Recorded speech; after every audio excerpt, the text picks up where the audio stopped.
Muy buenas tardes, amigas y amigos de Brújula Internacional. Siempre está ahora el recorrido por los escenarios internacionales con el choque de las imágenes y la fuerza de las palabras.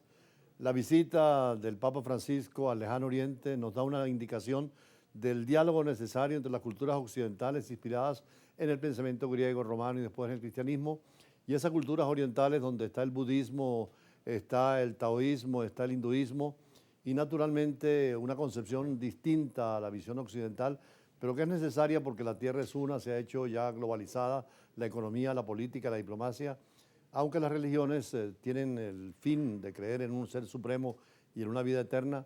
Sin embargo, cada una tiene sus ritos y sus cultos y muchas veces han servido como excusa. Los mismos protestantes y católicos hicieron guerras en Europa en sus tiempos. Después ha venido la situación de confrontación entre el Islam y el cristianismo y también otras guerras particulares en África por distintas concepciones religiosas. Sin embargo, como dice el Papa, y lo ha dicho insistentemente, y sobre todo ahora que ha hecho la gira más larga por el mundo del Extremo Oriente, es necesario el diálogo y la negociación. Sobre todo hoy, cuando termina el Papa Francisco, al llegar a Singapur, la última etapa de su gira, solo por 48 horas, en donde en una gira maratónica por todo el sureste de Asia y Oceanía, concluye el viernes dentro del criterio de que es necesario fundamentar el diálogo y la negociación y las creencias de todas las religiones servir para que los políticos tengan una dimensión ética en su acción y una concepción religiosa que siempre el Dios es el que busca el bien y no el mal, ni la división, ni la separación. Por eso en Singapur, un estado totalmente, mayoritariamente budista, con una minoría cristiana, pero con expresiones del hinduismo y también del taoísmo, aceptó esa visita extraordinariamente y es un llamado con todas las religiones que existen en el Extremo Oriente a ese diálogo y a esa negociación en un compromiso universal, más allá del Consejo Ecuménico de Iglesia que existe en Ginebra o de los llamados que han hecho las religiones bilateralmente, como lo hizo en Indonesia con el Islam. El Papa Francisco sigue en esa línea de los últimos papas del diálogo y el ecumenismo. El Papa Francisco llegó el miércoles a Singapur. La visita de 48 horas es la cuarta y última etapa de su maratónica gira de 12 días por el sureste de Asia y Oceanía. El jueves el pontífice hablará ante las autoridades y oficiará una misa en un estadio. Singapur es uno de los países más desarrollados de Asia, pero también es blanco de críticas en cuestión de derechos humanos y por la severidad de su sistema judicial, que sigue aplicando la pena de muerte. La ciudad-estado, muy cosmopolita, alberga una mayoría de población de origen chino e importantes minorías indias y malayas. Los cristianos representan un 19% de la población, de mayoría budista. Pese a sus problemas de salud y el fatigoso ritmo de este viaje, el más largo y lejano de su pontificado, Francisco se mostró en buena forma y sonriente. La gira concluirá el viernes tras un periplo de 33.000 kilómetros, en el que también visitó Indonesia, Papúa Nueva Guinea y Timor Oriental. Y más allá de la visita del Papa que ha conmovido y que ha llamado la atención de la prensa internacional, anoche estuvimos todos viendo el debate entre Kamala Harris y Donald Trump, donde expusieron sus proyectos, sus programas, sus ideas, en una confrontación donde todos inciden que quien ganó fue Kamala Harris y naturalmente la prueba presidenta podría ser Kamala Harris dentro de la posibilidad, porque en el debate que es tan importante en la política de Estados Unidos, allí confrontaron expresiones y visiones distintas de la política. Veamos la información que tenemos a nivel internacional de este debate. Primer debate entre Donald Trump y Kamala Harris. Los candidatos a la presidencia de Estados Unidos sostuvieron el martes un cara a cara salpicado de ataques. Harris dijo que Trump dejó una alta tasa de desempleo al final de su mandato y lo acusó de difundir mentiras sobre el aborto, luego de que la Corte Suprema, con varios magistrados elegidos por el republicano, eliminara la sentencia Roe versus Wade, que protegía la libertad de las mujeres para interrumpir su embarazo. Apoyo absolutamente la reinstalación de la protección Roe versus Wade. No hay ningún lugar en Estados Unidos donde una mujer esté al final de su embarazo y pida un aborto. Eso no pasa, es un insulto a las mujeres de Estados Unidos. Trump llamó marxista a su oponente y la atacó sobre la migración. El expresidente repitió el rumor de que los migrantes comen las mascotas de los habitantes de una ciudad del estado de Ohio, algo desmentido por las autoridades. A lot of towns don't want to talk about it because they're so embarrassed. Muchos pueblos no quieren hablar de ello porque les avergüenza. En Springfield se están comiendo a los perros, la gente que llega. Se están comiendo a los gatos, a las mascotas de la gente que vive ahí. Eso es lo que está pasando en nuestro país. Es una vergüenza. In our country, and it's a shame. Trump sugirió que el intento de asesinato en su contra se debió a las críticas de sus rivales. Probablemente recibí una bala en la cabeza por las cosas que dicen sobre mí. Hablan sobre democracia. Soy una amenaza para la democracia. Ellos son la amenaza a la democracia. Harris le recordó que ya no compite con el presidente Joe Biden, sino con ella, y buscó provocar a Trump burlándose de sus mítines. Verán, durante sus mítines, él habla de personajes ficticios como Hannibal Lecter. Habla sobre cómo los molinos de viento causan cáncer, y lo que también notarán es que la gente se empieza a ir por cansancio y aburrimiento. De lo que no lo escucharán hablar es sobre ustedes.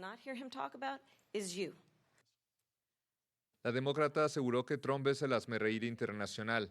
El candidato republicano se negó a decir si desea o no una victoria de Ucrania frente a Rusia y acusó a Harris de odiar a Israel. Se desconoce si el debate del martes permitirá inclinar la balanza hacia un partido, cuando faltan 8 semanas para unas elecciones presidenciales muy reñidas. Harris recibió una excelente noticia al final, el respaldo de la cantante Taylor Swift, con una enorme influencia sobre millones de jóvenes. Efectivamente, el debate que fue visto por la mayoría del pueblo de Estados Unidos, por el mundo entero, porque lo que decida la política interna de Estados Unidos incide en la política mundial, y el que sea presidente en Estados Unidos va a inclinar la balanza en esa nueva política mundial hacia la guerra o hacia la paz. Por eso hoy nos dedicamos en el análisis en profundidad un poco más a este debate, que ojalá lo tuviéramos todos los pueblos de América Latina, porque al fin y al cabo los votantes tienen que enterarse de los programas, de los proyectos, de las actitudes y las capacidades.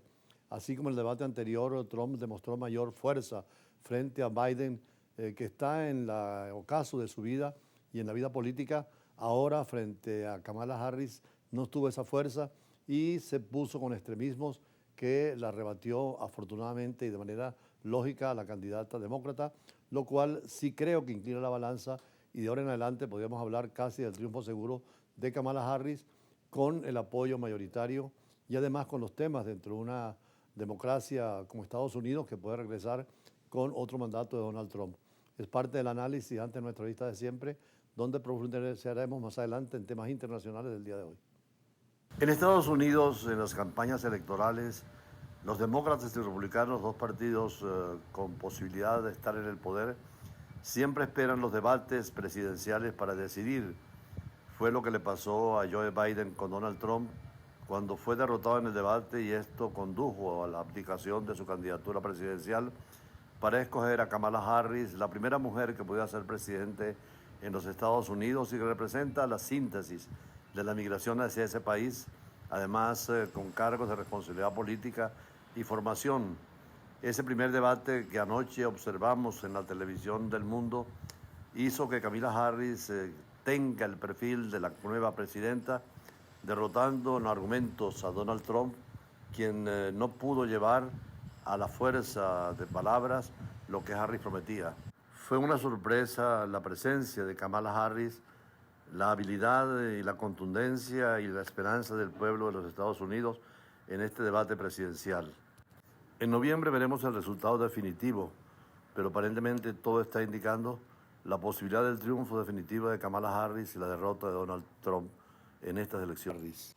Como lo señala hoy el New York Times, todo cambió en el transcurso de 90 minutos en Filadelfia el martes, cuando la mujer, que nunca lo había conocido antes, logró poco a poco perforar su cómodo capullo y desencadenar su enojo y su ira.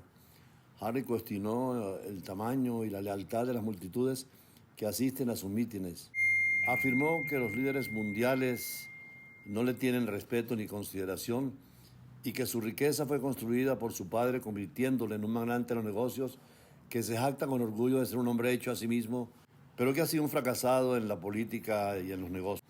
Se le señaló su culpa en la pandemia mortal y devastadora, su negativa a aceptar los resultados de las elecciones del 2020, el sangriento asedio al Capitolio de los Estados Unidos y la caída del caso de Roe v. Wade. Se detuvo en sus cargos penales y elogió a Viktor Orbán, el líder autoritario de Hungría. Todo esto lo hizo el presidente Trump. Defendió una afirmación falsa de que los inmigrantes de Ohio se están comiendo los perros y gatos de sus vecinos y recicló líneas de ataque antiabortistas de hace años que decían que los demócratas apoyaban la ejecución después del nacimiento. En ese país tan fracturado y polarizado, no está claro cómo el desequilibrado debate puede alterar la carrera presidencial de 2024, pero la reacción inmediata fue reveladora. Trump encabezó a los republicanos en atacar a los moderados. El debate fue de 3 contra 1, se quejó, mientras que los demócratas lograron quizás el respaldo más importante del ciclo electoral con Taylor Swift. Harris ha venido expresando la voluntad del pueblo estadounidense desde el pasado jueves. Afrontó la carrera centrada en su trayectoria, su historial y sus cambios de postura. Pero desde el momento en que cruzó el escenario para estrechar la mano de Trump, la candidata presidencial demócrata dejó clara su intención de transformar este debate en un ciclo histórico para ganar la presidencia de los Estados Unidos como primera mujer frente a un hombre tan fuerte como Trump. Trump incluso llegó a decir que ella era una marxista, comunista y que todo el mundo lo sabía, y la acusó de mimar a China durante la pandemia del coronavirus. Afirmó que el padre de Kamala era profesor marxista de economía y que la entrenó muy bien en esta materia, tratando de descalificarla, pero no pudo.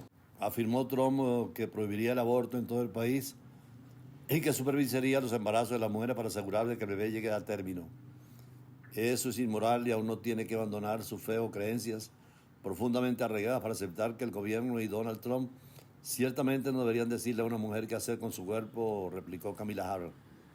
En lugar de atacar a Trump como una amenaza existencial para la democracia, como lo hizo tras menudo el presidente Biden, Kamala Harris invitó a los votantes a juzgar al expresidente por sí mismo y señaló de lo único que él habla es de su orgullo, de sus logros, pero nunca oirán hablar de las necesidades del pueblo, de los sueños y deseos. Uno de los objetivos de la candidata a la presidencia, Harris, fue llamar a los republicanos moderados y al pueblo a una gran unión para derrotar lo que considera Kamala Harris un peligro por la actitud belicista y conservadora del expresidente Donald Trump.